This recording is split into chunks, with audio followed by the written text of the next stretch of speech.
Hey, All how you doing, my brother? What's good, Kalu? right. Let's see.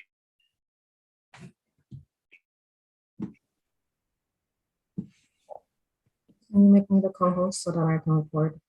Doing well. Let's see. I'm sorry. Can you make me the co-host so that I can record? Or do I need to record if you're doing the live stream?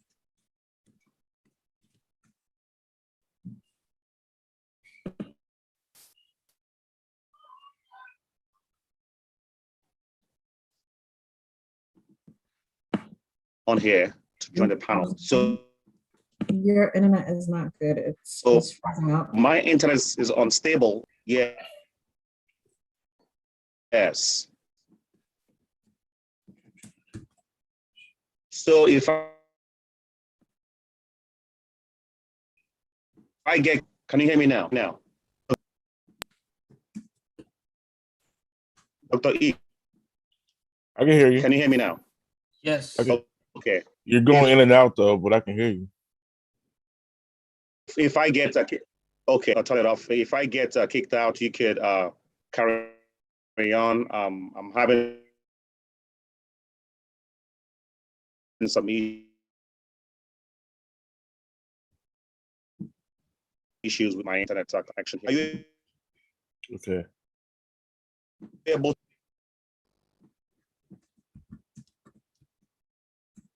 Okay. Are we supposed to have someone else? Feminization. I'm sorry? Are we supposed to have someone else? Yeah, she's on here. Dr. Jensen is on here Okay. already. So everyone, Hi, everybody. to Hello. global dialogue. Hi. Hi. Hi. Wonderful. Hey, you're good to see you, Dr. Johnson. Hi. I can't pronouncing hear you so clearly. Can you hear me? I can hear you. Okay. Yes. All right. Thank you. Okay. So often is been ongoing. Not very Love to clear. get the take as regards to how it impacts us. Dr. Kalu, it's not Your working. research mail. Sorry. Can you hear me? Yeah, it's not working. You're in and out. I can't hear you. Maybe Paul should lead. 'Cause it's breaking up. Go ahead, Paul.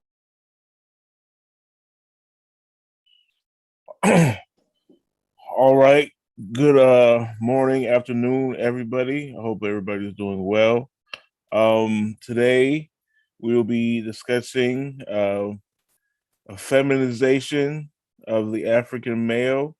We'll work to discuss what that means and how we can understand better to serve our community. Is it Shahida Jensen? Dr. Shahida Jensen?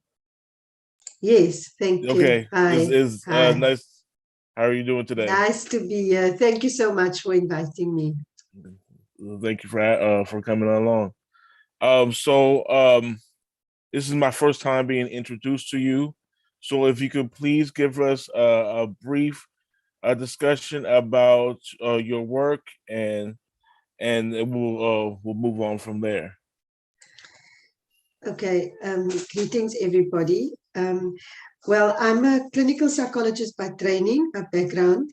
And while I was head of student counseling at the University of the Western Cape, this was the previous university that I worked for, I started the group therapy program and I started to inculturate, the therapy offerings. Because at the time it was only individual therapy and And like most of the psychologies around the world, it kind of operated from a, very individualistic sort of a modern Western model.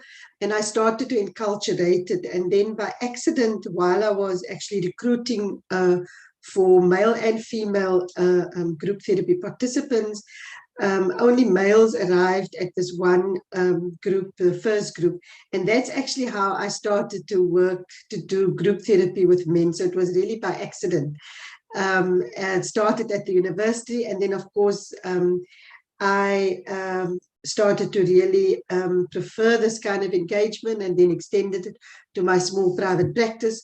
So I'd left that university in 2016. I'm now with the University of South Africa in a managerial position, in an executive position, but I continue with the masculinized therapy and as a small part-time practice. My PhD topic was on the emotional experiences of men in a men's group. And then, of course, I'd also shared an editorial of mine where I shared, what is the model that I'm following in working with male emotions. So I think that's where I want to pause for now. Thank you. All right. Thank you very much. Could you elaborate a bit further on what feminization and masculinization actually means? You mean from my perspective? Yes, ma'am. Yes, ma'am. Yes. Yeah. For me, I wasn't sure, and this is why I was actually asking Prof. Osiri this question on the group chat. Because I wanted to know, what do you mean by feminization? Is it that, we all operate from scripts, from the various communities that we're from? Because I believe we're all indigenous, we're all coming from somewhere. And so in that community, there would be a script around the way men are supposed to behave and women are supposed to behave.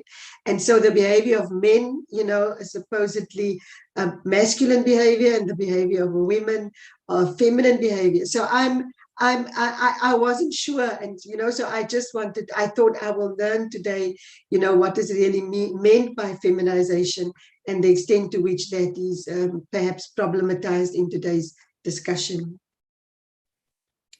That is actually a question that I was going to pose as well, is what it actually means to be feminized or masculinized.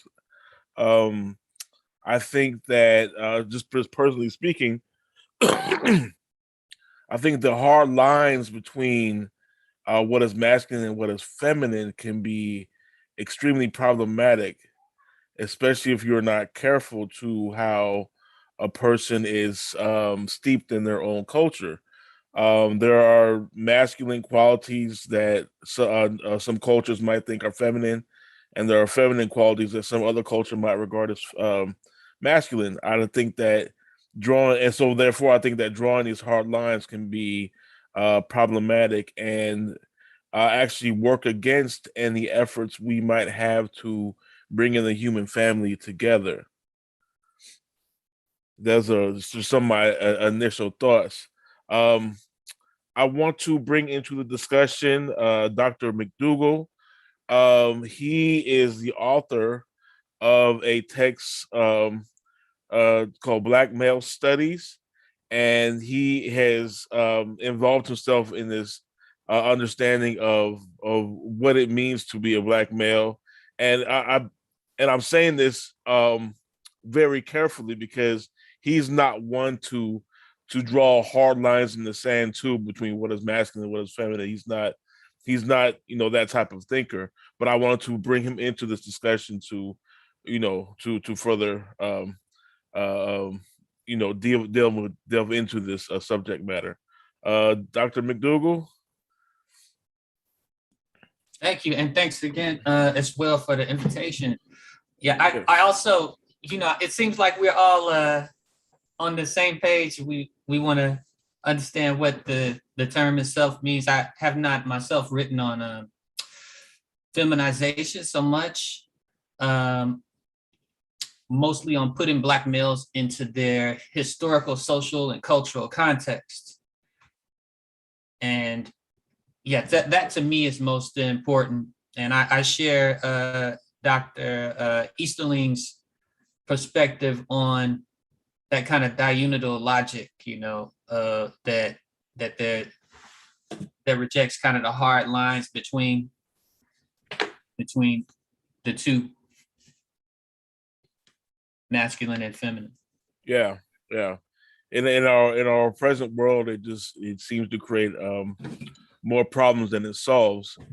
And what are your thoughts on that, Dr. Jensen? I'm very much. I was very curious even as to your the topic that you've chosen. This topic. But I think I'm very strongly influenced by the Nigerian scholar, gender scholar, Oyewumi, Oyewumi, where I think of gender really as a subcategory of where we're from, our histories, and so I'm very wary of speaking about gender, unless we're speaking of gender as a subcategory of being human. That's how I like to approach gender. Okay. So I want to know what kind of person you are and where you're from, and particularly around how you construct personhood and humanity, because I think that the gender then stems from the kind of, scripts that men and women follow, is very much about their histories and their social constructions and what's happening in their environment. And so as just yesterday, I think, or was it the day before, I was talking about that gender is so, even biological gender, how to determine whether it's a boy or a girl, it's fraught with, with uncertainty, even at basic biological level. To determine whether the boy is a boy or a girl is a girl is not straightforward at all, so and I think I prefer to start with, to first define. I'm more interested in how do we define humanity, what kind of people are we, and then from there we negotiate how male and how female we are. Right. So in your perspective, what is masculine and what is feminine is very much dependent on the type of culture that a person comes from and their personal history, rather than something that is cut and dry for all of humanity. And for me, it's about who's in the room. So let me contextualize it to what I do. I sit with groups of men in men's groups, and the purpose of these groups is to go close to your emotions, the range of emotions, and particularly the emotions that is going to foster personal growth, right? And transformation. And of course, relief of whatever problems and symptoms you may be experiencing. But the first thing we do in the group is we first promote bonding. And the one thing I've learned over the 15 years that I've been doing this with boys and men is that I find men are so good at, in general, and I know I'm generalizing from my context, mostly Black men that I work with in the South African context, and very able to bond easily, connect very, and bonding is primal, and so often when we speak about Black men, particularly in the South African context, we talk about Black men as being very problematic. You very seldom hear good news, about Black men. So when I wrote this editorial that men are emotionally competent, it created a bit of okay, where's she coming from, But I think so for me, working with men's emotions, I find that men are can engage their emotions like anybody else, because often, and talking about feminization, I get at conferences, but are gay men not better at expressing their emotions, and that's perhaps a question, that relates to the topic under the discussion. But I'm going to pause there. Thank you. Dr. Right? Osiri, are you able to come in now? Now, can you hear me? Yes, you can hear you better. Can you hear me? Yes, we can hear you. I don't think I've heard us talk. You're going in and out. I mean, it doesn't sit toyed around. You're going in and out again. Can you hear me now? No?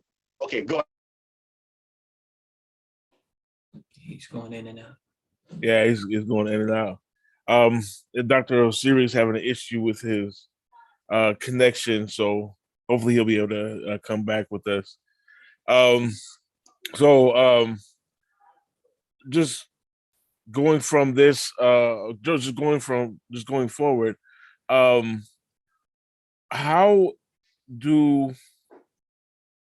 what specific type of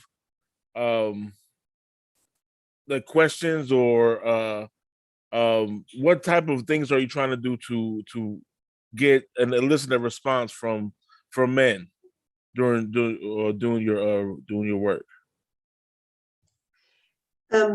Well, the literature and also anecdotal sort of evidence always suggests that male emotional expression is kind of limited to anger, aggression, and that they don't express a broader range of feelings. Well, in these groups, that is precisely where we're going, because my theoretical approach is very much in emotion-focused therapy, and an approach that understands that when you go to feelings, particularly the feelings that are closely associated to the event and often the traumatic event, if you go to those feelings and you engage those feelings, you're more likely to start getting a transformative self-understanding and then behavior change. So that's precisely what we do in the group. And so initially, the group task is to get the men just to bond, to relax, to team build, to reduce anxiety, and to form that brotherhood. And that's what I say, what I find is that very quickly and very easily, diverse men from diverse backgrounds, cultures, and classes come together, total strangers, and they start, bonding and exchanging. And then later on, the work of the group, they start talking and sharing stories and sad stories and express tender emotions, And so I witness for over these years how men, when you make it safe, and often when you remove, and especially when you remove women, men get to engage all the tasks that we often associate, but that's for women, So that's what I do. Yeah, that's extremely interesting. Let me ask this. Why do you think men open up easier when women are not around? Why do you think that's the case? Yes, so I'm going to speak from within my context. So the kind of masculinities culturally that I engage with is often, traditional African masculinities. So masculinities that would be shaped by prevailing African worldviews around the way men should behave.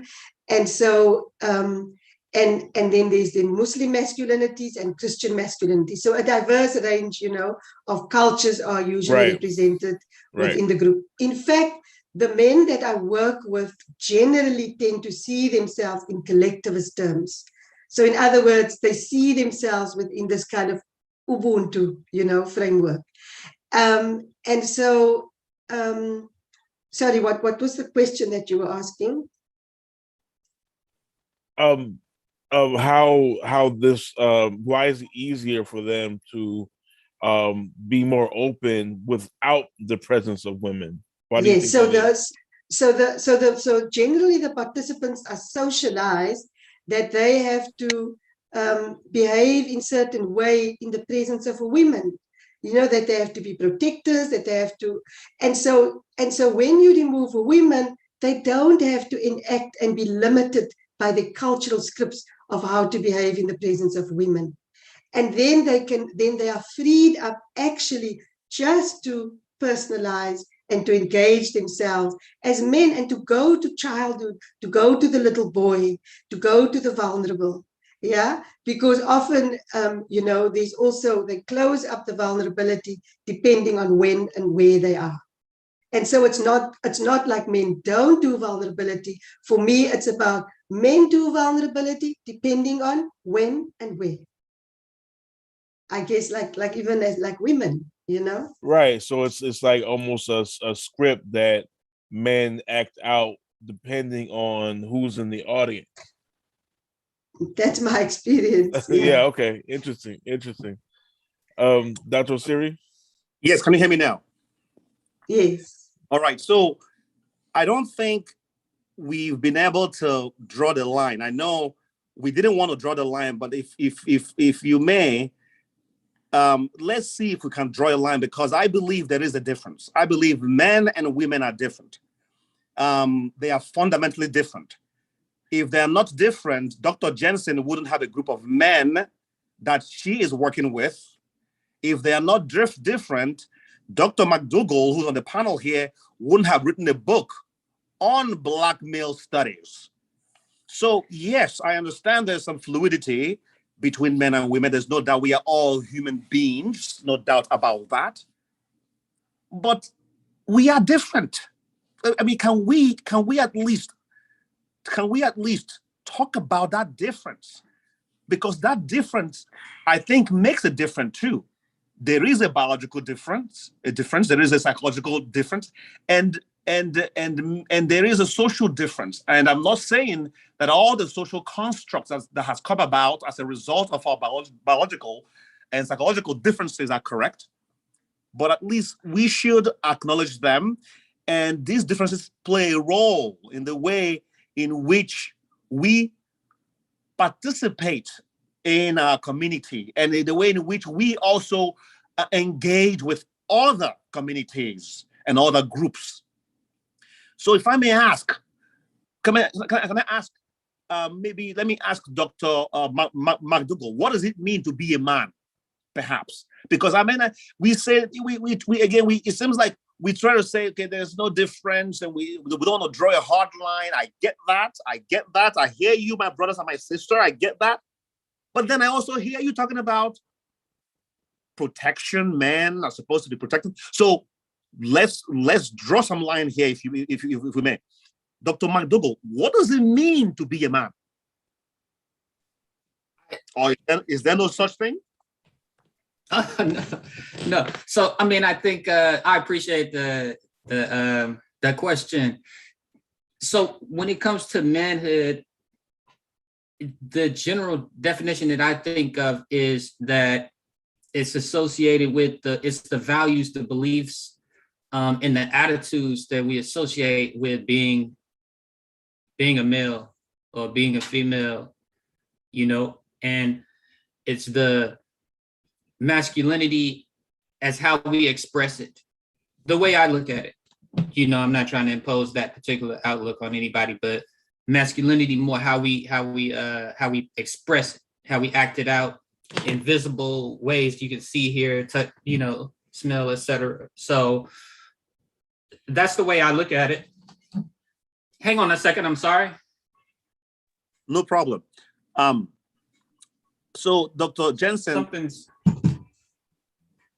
go ahead. Sound. Yes, I'm sorry, I'm back. Go My ahead. sound, something happened to my sound. But yeah, I mean, when I'm looking at males, I've looked at them in context. I just want to define the context. I look at them in the American context, and the studies that have been done where Black men have been asked to how they define themselves, how they define manhood and masculinity, and they tend to there's great diversity among Black men in how they define manhood. At the same time, there's some commonalities. There's some patterns in what they associate it with. For example, Black men tend to associate it in this context with self-awareness and self-knowledge, knowledge of self, historical, cultural, collective responsibility, having a sense of accountability. Males tend to accountability to self, to family, community. That community part is one of the things that's a difference between white men and Black men in the American context. That sense of accountability, responsibility to a larger collective. The self accountability is something that they tend to have in common, common across race. That sense of providing. The other thing that differentiates Black men and white men in this context is nurturing. And this is, I think, what we were talking about before. Because if you just take like the beautiful image we're looking at right now, with with Dr. Kalu is there and he's holding his son. It's a very tender image. It's a very tender image. And some might even argue feminine. See, now this is where the line thing comes in, because right. There was a study by Joe Jones and William Mosher, and it was on fatherhood practices. And what it found was that Black fathers were more likely to engage in parenting activities of infants, such as bathing, dressing, diapering, helping children use the toilet, significantly more compared to white and Latinx fathers. And I think that's another aspect of manhood when you look at Black men in this context as well, that they associate with manhood, morality and virtue, having an achievement orientation, a goal orientation, assertiveness, self-determination. And then another thing in this context, again, that characterizes or distinguishes Black males, how they define manhood, is the association of manhood with spirituality. And that's a extension of the larger culture of collectivism and spirituality playing out in the when it comes to males. So there is, and I do want to acknowledge what Dr. Kalu is saying here. There is a difference. There's differences, and also like we've also been discussing, there's the differences aren't these really hard ones, and there has been a deliberate attempt to attack Black manhood, to separate Black men from manhood. And those attempts they characterize more so than they do Black men's understandings of manhood, those who are attacking Black men's manhood, their conceptualizations of what it is. Because if you look at lynching, there is in the American context during enslavement, there was a deliberate attempt to, there's a study, a really good one an article by Robin Weigman, but it's called The Anatomy of Lynching. And I know that it's kind of grotesque and perverse, but if you allow me just for a second to speak to it, the lynching, the act of lynching itself, 80-90% Black males who were the targets of these acts of terrorism, and they involve mutilation. And the favorite object of that mutilation of Black males was the genitals. It's the first thing that they came after because of what it represented. It represented to them a threat, a sexual threat, a political threat, an economic threat. And some do argue that was an attempt to separate Black men from, even if symbolically separate Black men from their masculinity. So it's historically, even up to present, I think it's under attack in many ways. That is very powerful, what you just shared. So let's fast forward then to the current day. America, how are Black men being feminized? So you've been able to articulate what is masculinity. How are Black men being feminized? And I would love to also get the input from Dr. Jensen, maybe in the South African context. How are Black men in South Africa being feminized over there?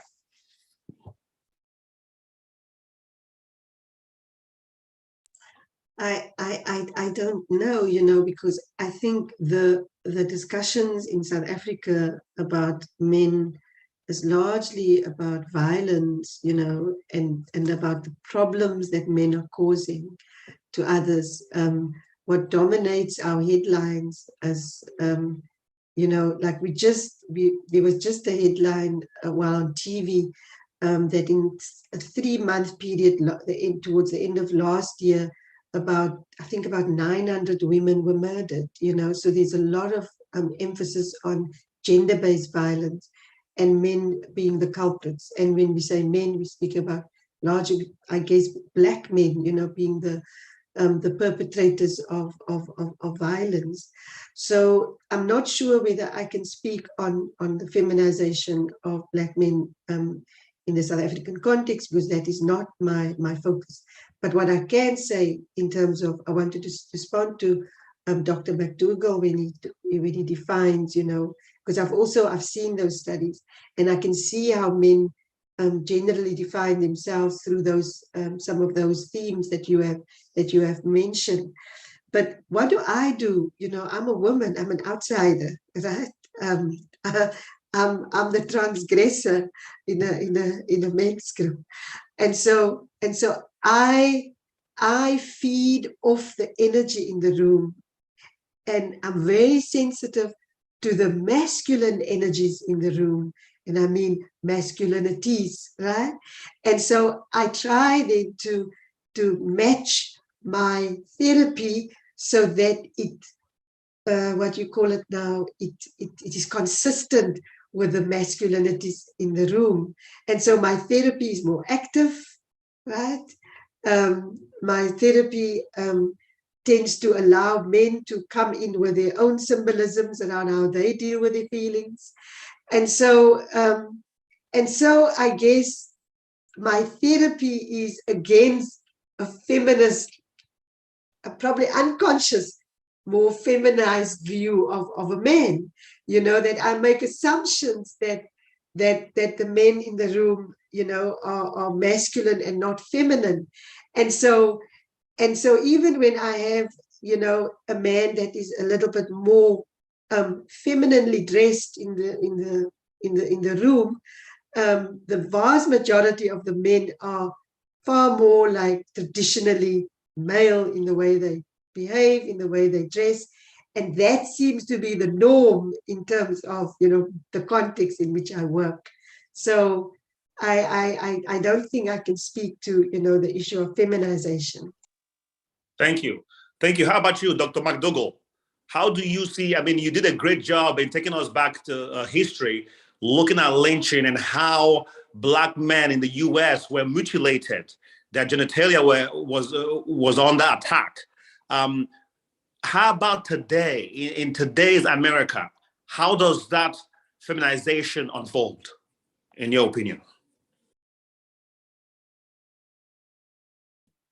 Yes, thank you for the question. And may I ask you, not trying to be difficult at all, but can you share with us what you mean when you say feminization? So you've been able to articulate what it means to be a man, right? And some of the common themes, you draw a difference between how Black men perceive themselves in the U.S. versus what we say white men. I say European Americans. But the common theme there is men see themselves as providers. Is that correct? Is that a common theme that from your research? Is that correct? Yes, that's definitely a major tendency. So in my opinion, anything that would take away from that would feminize. Anything that would cause a man not to act as a man, as the man perceives himself, would feminize. That is how I see it. And so how do you then? So obviously, the mutilation part is a slam dunk. I mean, that is, men also want to reproduce. So if you can't reproduce, then your kind, then obviously that is one sure way of ending your lineage. I mean, that is a biological way of viewing it. But from a social perspective, what I'm trying to get at is, how do you see feminization occur in the U.S.? Okay, I appreciate that, because I think I understand definitely where we're starting from when you give that explanation. So I think that when a man is not allowed space and is not allowed the freedom with which they can express their own manhood and without being punished for it or having opportunities taken away from them because of it, I think that's where I see the feminization take place. You know, if you look at educational spaces that, for example, reading literature in elementary school that doesn't necessarily include the reading interest that boys tend to have more so than their female counterparts. Boys tend to be more interested in war stories, spy novels, and different types of reading material than their female counterparts. But when boys can't find their interests reflected in the classroom, then they feel outside. You know, they feel left out and they don't have a place to express it. Someone asked a question in the chat about nature versus nurture. You know, there are some people who look at the biology of boys and in schools. The fact that they have a tendency to have 20% or more testosterone, higher dopamine levels than their female student counterparts, which makes them more apt to impulsive behavior or and physical engagement in the school that may be less suitable to sitting for long periods of time without becoming fidgety, or, you know, these kind of things that some people who look in, like Michael Gurian, for example, looks at the biology of boys, the biosocial realities of boys in schools. So when they're forced to come through these windows in expressing themselves that are not as likely to benefit or facilitate them, then I think that's maybe what we're talking about, an example.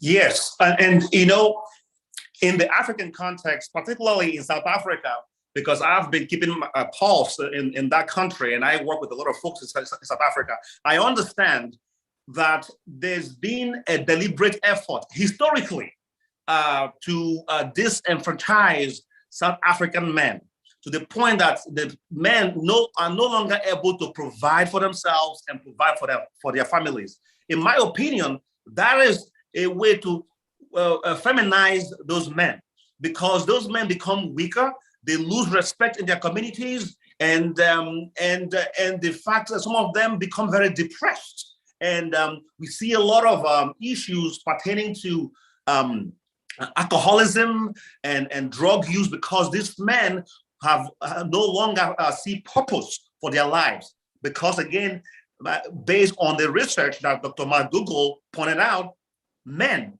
across all cultures see themselves as providers, and when they no longer can do that, when they can no longer do that, it can damage them psychologically. So in the South African context, I think that is also playing out. Now, Dr. Jensen, perhaps I want to invite you to maybe chime in here again. Do you see that as a problem? This idea that South African men lack access to work?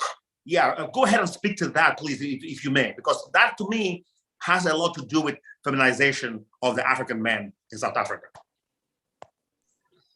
So, Prof.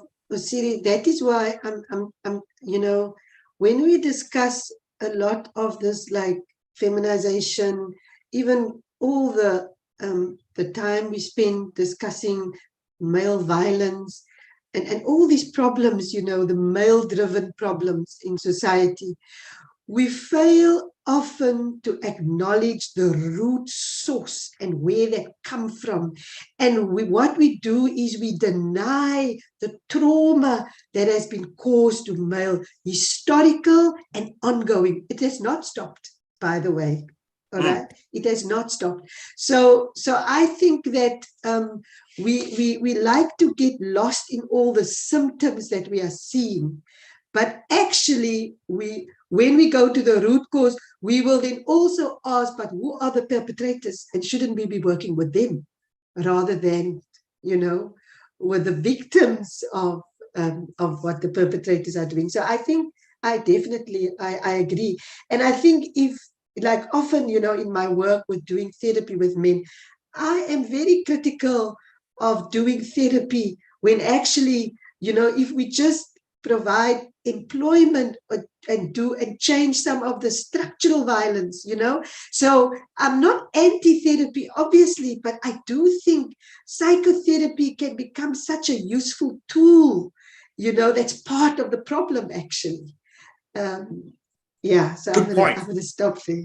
In the U.S. context, I mean, we saw this before the 60s. We saw what happened when African American families, and when I say family, I'm using families in the broad context where you have a man and a woman living in a home, cohabiting, right? So they have children, and they were given opportunity to access federal aid, right? They call it some sort of money from the government. And to the surprise of the government, African American women used this funding. But what the government did was they insisted that if a woman was to access that money, the man cannot live in the house. So in order for a woman to qualify for some sort of federal aid or state aid or help, the man cannot live in the house. So in fact, there's a movie on this. I believe it was Earl Jones in that movie that highlighted this point, where the caseworker for a woman had to come to make sure that the man was removed from the house because the woman in the house was receiving money from the state. Dr. McDougall, don't you see that as also a way to feminize the African American male by structuring aid in a way that precludes them from playing their role as fathers in the home, or even as lovers in their home, just because the woman accesses money, then the man has to leave the house? What do you think about that?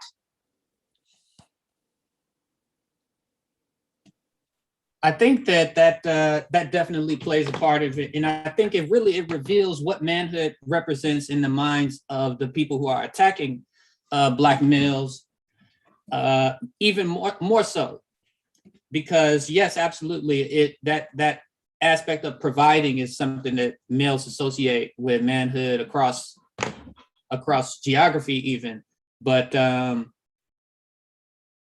it leads to, like you mentioned, I mean, it can be the root cause of depression. It can make males less willing to get married. It can reduce their levels of engagement as fathers, because when they can't provide, often they see themselves as unworthy. So absolutely, I mean, it has a cascading effect. The problem, I think, that what happens today is people associate Black manhood or define Black manhood as a problem. And you hear terms like toxic masculinity, et cetera, and they make Black men Black men's masculinity and manhood a problem in and of itself, when a lot of times what we're talking about in terms of like, just to reaffirm what Dr. Jensen said, we're not looking at the root cause. We're problematizing their manhood in and of itself, which is not necessarily the root cause. It's kind of it sends us down the wrong road. We're going to wrap up here shortly, but everyone, please hang tight, because we're going to feature our Marvel program shortly. We'll take about 5 minutes or so to feature our Marvel program. Marvel is my African roots verified by experience and love. We have a program coming up very soon. It's a fantastic program connecting African Americans and Africans in the diaspora to their roots, and connecting all people who want to learn about Africa to the African history and culture. So hang in tight. We're going to talk about Marvel in a few minutes, but I'd like to get the last thoughts of our panelists here. Dr. Easterling, you've been hearing our scholars talk here. I mean, what are some of your final takeaways? How do we move forward from here? How do we ensure that we don't keep feminizing and we keep men as men in the U.S. context, at least, or beyond? Go ahead, please. Well, first, I would say we should define what is masculine and what is feminine for ourselves, and not lean on or rely on European notions of what is masculine and feminine. We have our own cultural perspectives that are not the same. So if we're going to deal with the masculine and feminine energies that I believe are in everybody, that we must define that for ourselves and not rely on European definitions. I think that's where I'd start. Dr. Jensen? Well, I also think the importance of economics and job creation, that independence, and I think there's far too much reliance on our former colonizers to create jobs for us, and so I think that is fundamental. If we want to change anything, we need to start there. Dr. McDougall. Yes, I think that we need to go back to where we started, to remember to stay away from the hard lines, to separate one another, but and look at our differences, our gender differences, as something that should draw us closer to each other,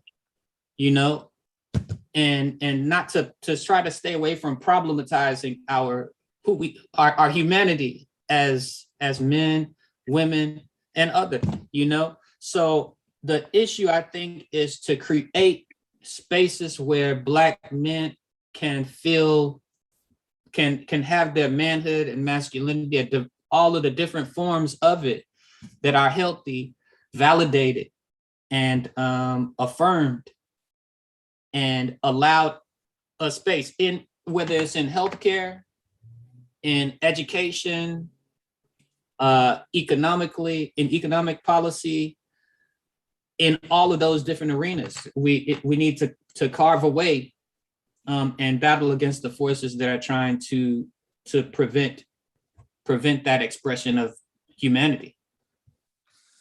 Thank you very much to you, Dr. Jensen, Dr. E, Dr. McDougall, for an amazing insight on masculinity and feminization of the African male. Like I said, we're going to digress very quickly here and talk about Marvel. Hanging tight.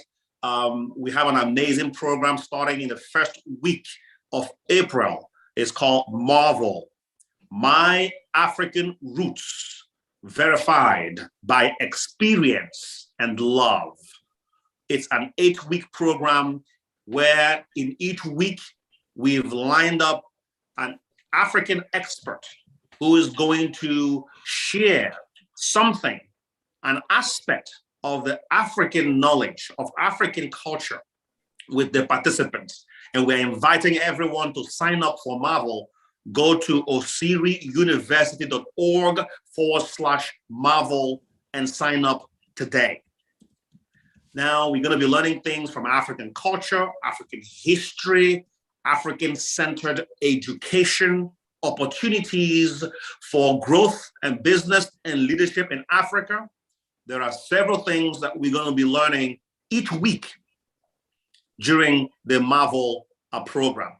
And today we have one of the participants, someone who signed up. Morris, are you here with us? Morris? Maurice? I'm here. I'm here. Right. Greetings. How you doing, my brother? I'm doing well, bro. How you doing? All right. Good to see you, man. Good to see you. Good seeing you. So tell us a little bit about you, Morris. What's your background? Where you from? Where do you live now? What do you do? And then we can delve into Marvel very quickly here. Tell us about you. We'll love.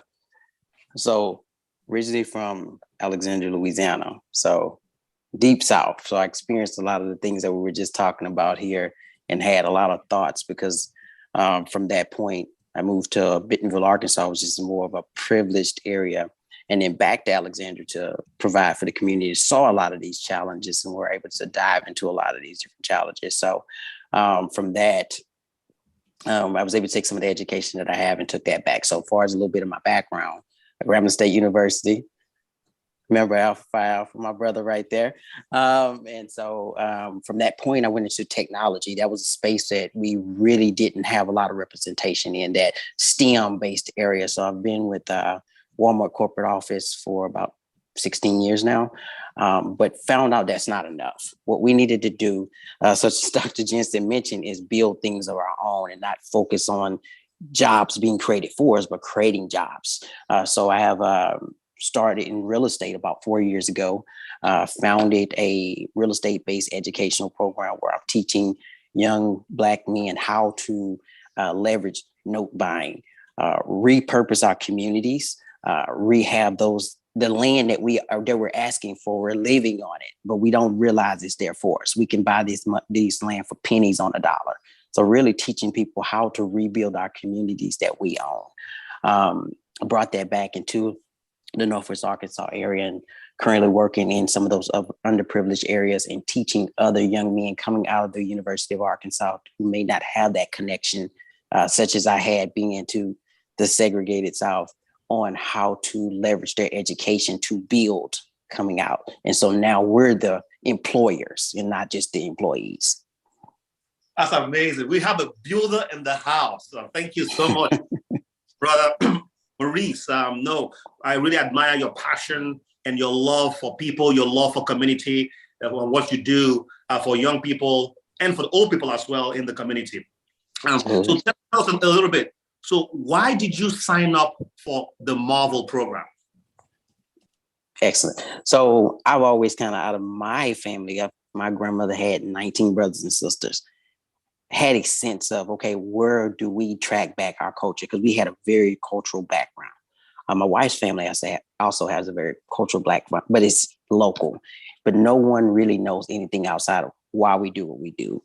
Why do we crave the foods we crave? Where do some of the old sayings come from? Where do the old ideals come from? How do we tie that back to bring the family together? So there's a lot of things that we're losing in our generation and going forward that we'll never get back if we don't start to reconnect with some of those things. So as we dive into understanding who we are, where we come from, what works with our body, what works with our spirituality, what are our politics? We don't know that. We're only going off of what we're being fed.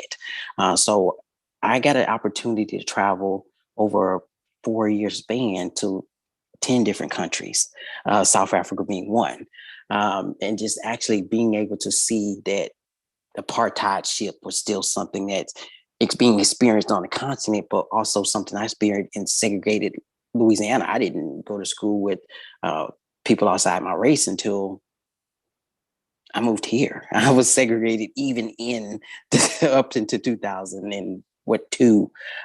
So just knowing that we have that disconnect and going back and asking myself questions on, where am I from? What culture do I trace back to that would help us better identify who we are to build that foundation. We talked about the strong Black male in the home, but if we don't know who we are as strong Black men, other than holding our place as the aggressive male, then how do we build that foundation for the young men that we have? And I have a 18, 17, 15-year-old young man and a young woman. It's that 12 that I would like them to be more connected to that culture, not just by what's being fed from a commercialization, but them defining who they are spiritually, physically, and mentally. So that's why I joined Marvel. What I'm hearing you say here is that as an African American, you are taking the Marvel program to learn about your African roots, and so that you could use that to help your children, and you mentioned their ages, so that they can grow up knowing fully well their roots, where they come from, and things of that sort. Is that correct? That's correct. That's correct. Now, go ahead. Go ahead. I was saying, it's one thing that we notice that our kids don't even show interest in who we are. And if we don't start it at home, and they go to school and they learn some of the contextual things that they learn in school. Oh, Christopher Columbus was a savior. He was a tyrant, and all these different things, and how we were impacted by those historical items. So now when they go and they learn, they can dissect the truth and add context to what they're learning within their educational systems. So it's very important that we give them a holistic view so that they can go out and make decisions, educated decisions. So the Marvel program has been designed to do just that. So we've lined up an amazing, we have an amazing lineup of experts who are going to help us understand the real African culture, not what has been bastardized and manipulated, but and we're going to share the good and the bad, right? Mm-hmm. About even the Moors when Africa ruled Europe. How did they fare? We often talk about colonization when Europe came to Africa. How about when Africa went to Europe, right? So there are some of the things people don't even know. How did they fare? What sort of legacy did Africans live there? We're going to talk about African religion, African spirituality, African opportunities for growth on the continent, and who you are as a person. And there will be an amazing opportunity for those who want to get an African name. So we have a naming ceremony as well at the end of the program. So it's going to be a fantastic program. We have lined up folks who are African Americans, Afro-Caribbeans, even Africans from the continent who are teaching all these different classes. Now, what would you tell that African American or that person who's still thinking about signing up? What would you tell them, Mr. Morris, to do based on what you have seen? I know you've seen a snippet of what we do at Oziri University, and you've been in touch with folks at the Marvel program. So what would you tell them to do? If you have any interest, seek your own education. You're responsible for your development, your education, your foundation. You can't wait for it to be fed to you. That's kind of one of our downfalls. So if you have an interest, get more information, sign up. Let's go through this journey together. Dive in and learn. And wherever your starting point is your starting point. There's no right or wrong way to approach it. Just approach it. And I'll leave it at that, folks. Thank you so much, my brother, for coming online to grace our platform. I hope you've enjoyed not just the session we had right now about Marvel, but also the session on feminization of the African man. And with that, I want to say Ubuntu. Thank you all. Thank you. That's our time.